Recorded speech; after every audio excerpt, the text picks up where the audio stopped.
Hi, this is Kevin Solway on the Menoftheinfinite channel, and you may be surprised to hear that there is in fact a sensible interpretation of the rebirth language. And I say language because so far as I'm concerned, that's all it is. We're talking about mere words that are intended to convey a message. And if I say so myself, it does take a kind of genius to arrive at this sensible interpretation. You might ask why, in the thousands of years Buddhism has been around, there hasn't been any Buddhist who has arrived at this sensible interpretation. Well, the truth is that some have indeed arrived at it. I'm not the only person, and I'll be mentioning one of those other people later in the video.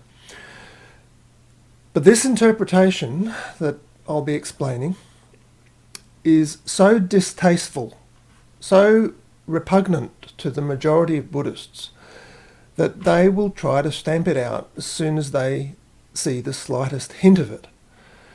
People who hold this interpretation, which I'm about to explain to you in vivid terms, are mocked and derided by Buddhists and tend to be expunged from history. The truth is that when you correctly understand the rebirth teaching, it doesn't have anything to do whatsoever with physical birth and death. In the philosophy of the Buddha, birth means the coming into existence of the false I, which in common language is called the ego. It has nothing to do with physical birth. This false I is the false conception of the self and of all reality. It's like when you're looking through a distorting lens, then everything you see becomes distorted.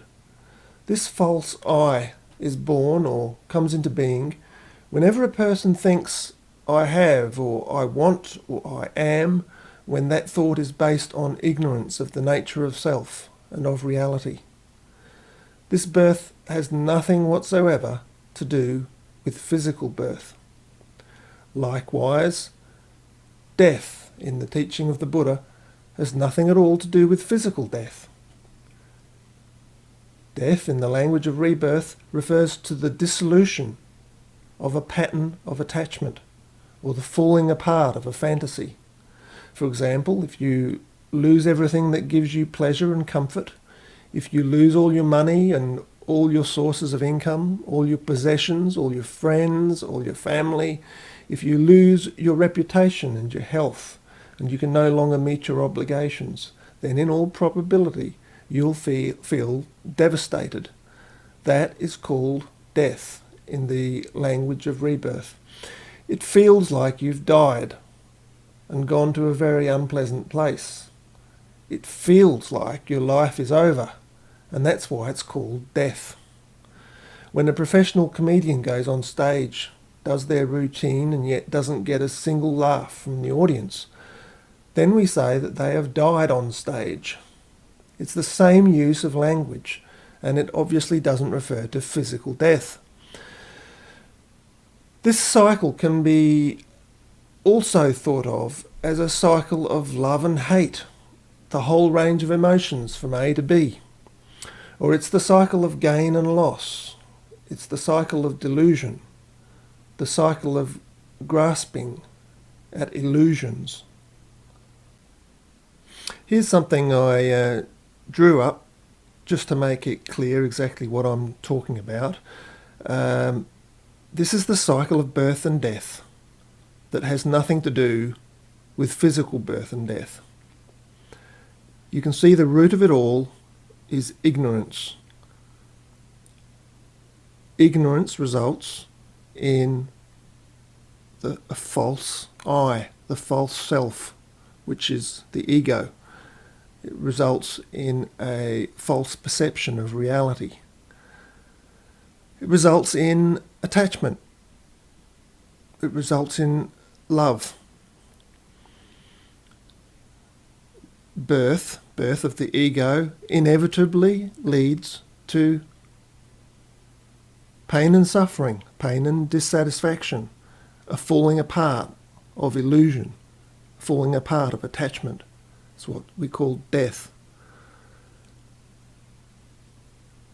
Death leads back again to more attachment.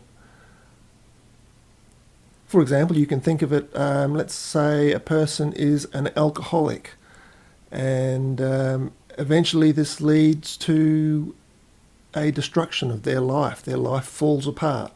So they give up alcohol, but what happens? They take up another attachment. It might be fundamentalist Christianity, and so the cycle continues.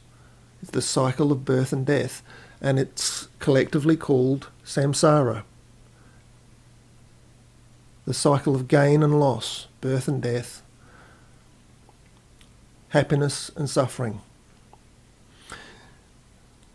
The idea of Buddhism is to undermine the whole process of samsara by cutting out ignorance. If you get rid of that, you get rid of everything else. That's called enlightenment. It's not rocket science. Now, some of you are probably wondering, what's all the stuff you hear about people being reborn as animals, or people being reborn as human beings, that kind of thing? Well, it's all psychological. It has nothing to do with physical life and death, as previously explained. If you behave like an animal, then you are an animal. Mentally, your mind has the form of an animal. What do I mean by behaving like an animal? I mean, if your life is consumed with thoughts of sex, food, shelter, lack of thought, even work. The person who gets up in the morning and goes to work without really knowing why, if they're doing it to attract a mate, or buy food, buy alcohol, this is called living like an animal. So a person who's like that, who not very bright,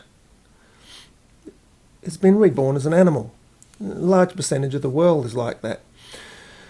Being reborn in hell, similar thing. Hell is something that's in the mind.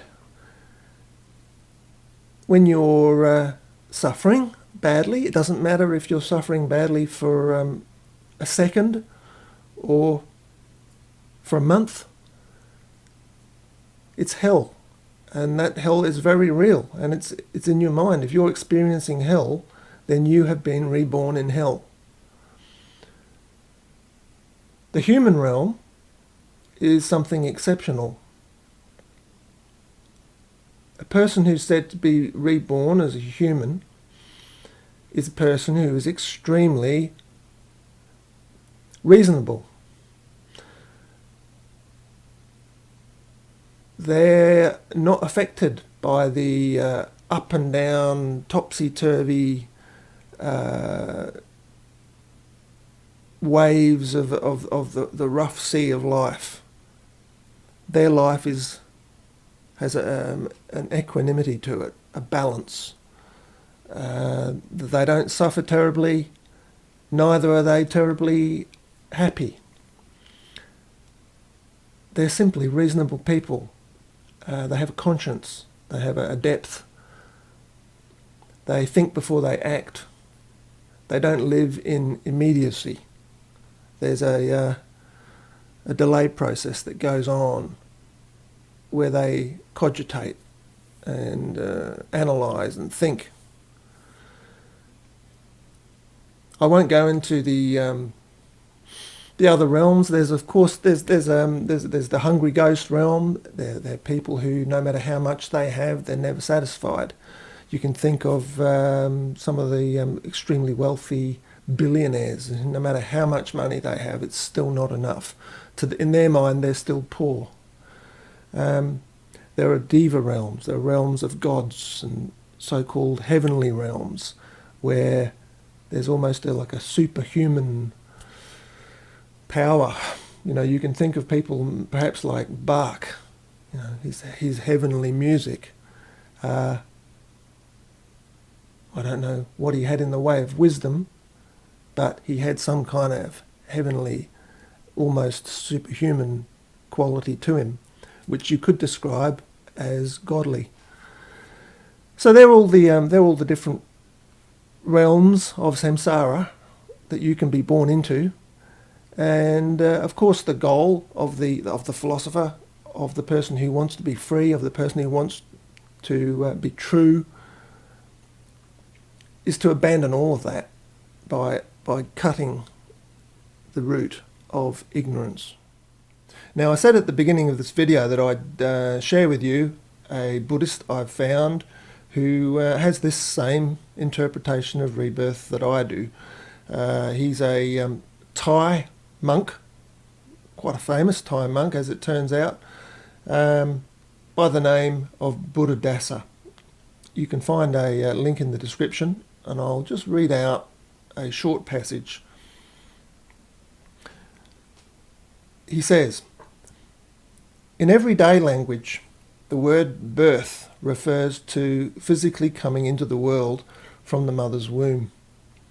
A person is born physically only once. Having been born, one lives in the world until one dies and enters the coffin.